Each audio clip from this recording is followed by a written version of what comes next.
CEO Sam, a 21st century conscious mom who embraces her executive power within to lead her family and herself to intrinsic success.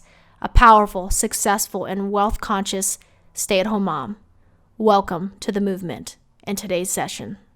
Hey you guys, welcome back to CEO Sam TV, and I wanted to share this with you guys while it just happened fresh. So I coach my sons, and this scenario that I'm about to explain happens in every home on the planet because it's a human thing, not just something exclusive to stay-at-home moms. But since we are home with our kids, we understand what this is. So I was in my home office doing some work, and I hear my son whining. But it's that frustrated whine, that like angry, frustrated, almost a cry type of whine. He's 9 years old, and he doesn't do it that often, but it doesn't matter if you're a kid or not. Adults get to that vibration as well, but when a child does it, it really comes across as that helpless whining. Now, most parents would maybe shame their kids or knock it off or shut up or something like that. And I totally get we can get frustrated at times, but I knew what it was. So on the surface, he was making his bed.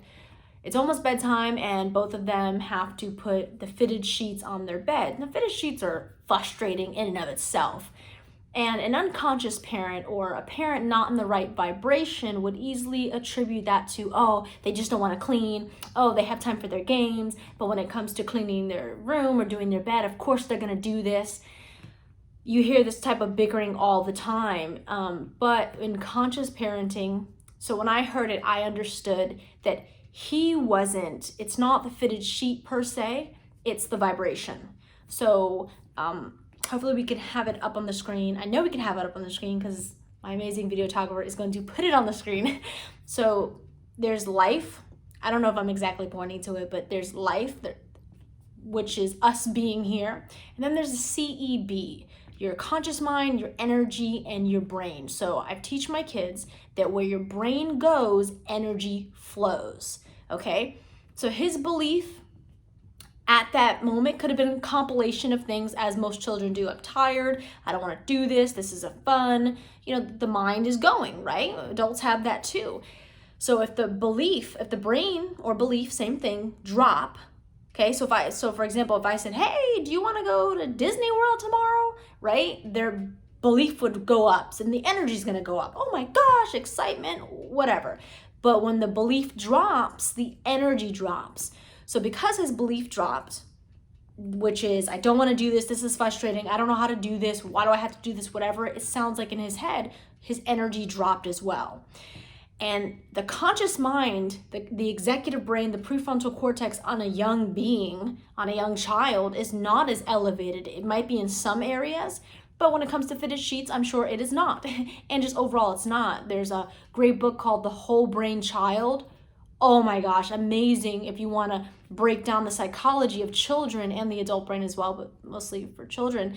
It's for parents. It's totally amazing. So I'm going to take all that expert brain stuff out of there and keep it simple with this. I work with adults with this as well. So in understanding that his belief drop, so the energy goes, where the brain goes, energy flows, and his conscious mind is not as strong at 9 years old to reprogram himself. That's our job to teach him. But again, if you don't know, or you grew up in a household where you just get the belt, get the chancleta, yell at your child, have no compassion, have no mercy, then they lack the ability to ever learn this. And that's what the CEO Sam movement is a big part of changing as well. So, and the conscious moms movement, the conscious discipline, the conscious parenting has been in effect in a while, and we hope to add to that momentum. So, boom, he's making that sound. I hear it. I could have easily, knock it off, blah, blah, blah, but I didn't. I understood what was happening, and this was a teachable moment for my son. So I went in there very calm, and I explained this to him because we've talked about this before, brought it to forefront his attention, redirected his attention. I also, side note here too, if you're really, really following what I'm saying, I also was aware that he was tired. So if he's tired, that's not the moment for me to give an hour lecture. So I kept it short, simple. I was saying words that I know would be communicated better to his brain and left all the extra shit out, because I know my son's tired. So if his brain is full, I'm not going to keep pouring into it. Want to get the basics out, get him moving, get him in bed. So also considering how much your child can take when you're trying to teach them absolutely matters. We do this timing when it comes to relationships, right? If you want to bring something up to your husband or wife, you might want to wait till it's the right time. Well, just because you have authority over your children and just because you can talk their ear off or do whatever doesn't mean you want to do that. That's not effective parenting when it comes to teaching them, because that's your job at the end of the day as a mom. And in teaching, like we talked about in Good Morning Moms, you benefit as well. Everybody benefits. So I kept it short and simple, redirected him. I asked him, did he brush his teeth? So he decided to do that. That was hitting his brain, opting out of the fitted sheets and going for something that it automatically knew how to do. So that's another key observation. And I, let him do that and then asked him to go back and do that. So that's what it is. And the conversation I had with my son, again, is maybe a little different than what you have with your kids. But I, explained to him that the task when going back to do his fitted sheets, because honestly, you can pay someone to do your fitted sheets. That's not a life skill. I know there's books written on make your bed, but it doesn't matter. That's not a life skill. Mastering your mind absolutely is. It's essential. So with that being said, I reminded him that mom cares not about the fitted sheet, because I can do it in 2 seconds, but the bigger picture is that he mastering his mind, practicing mastering his mind by understanding it is the key aspect there. So I don't know how long you've been following this channel, or if you just clicked on this video and you're like, whoa, that's some potent stuff. I've never heard that before. Or maybe you have, you might be an expert on this subject matter, but wherever you're at in the journey, those are some of the things we talk about on this channel. It's essential, you guys. We call ourselves CEO Sams or just Sams for a reason. It doesn't mean just sit at home and babysit your kids. And I can say that because I have been a Sam for 10 years. It doesn't mean like you have a job to do. Setting the utmost respect because, again, I'm a Sam, so not judging you. I totally get that there's a lot of circumstances and situations, not here to negate that.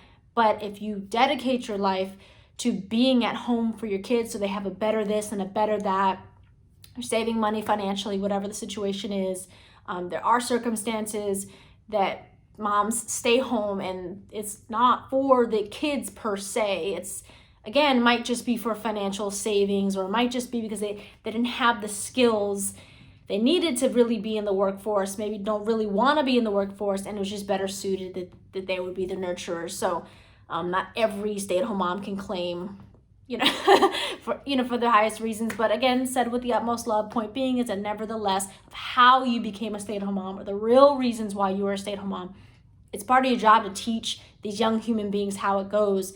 And if you were never taught it and all this is just new to you, well then welcome. I had to teach myself all of this as well. Nobody taught me. I didn't have conscious conversations at home. It was dysfunctional. It was low vibrational. It was just to give you a small little glimpse. I never really talked about this one, but it's just coming to my mind. I grew up where my parents would get in an argument and pull guns out on each other. How's that for conscious? It's not. It's total opposite of the spectrum. So point being is that I didn't grow up with this. I had to teach myself this. I had to go through the journey. I had to do the shadow work. I had to make the choices. It was hard. It was rough, but I would never want it any different because it enabled me to be able to do these videos to teach my sons. And currently there is some hecticness going on over there. So I'm going to go tend to that in a conscious way. Yeah, that's what I want to share with you guys. Again, I'm going to put this back up on the screen, LCEB.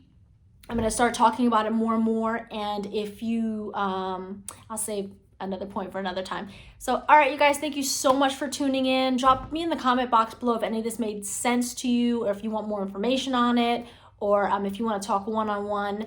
I'm sure we can arrange that as well. And if you haven't already connected with me on Instagram, please do so. Hashtag CEO Sam Movement. I'd love to check out your profile, see what you're about, support you in any way. We're all about moms supporting moms. We have a lot of programs about that as well. So you guys have a great evening, day, or whenever you're viewing this. Bye, you guys.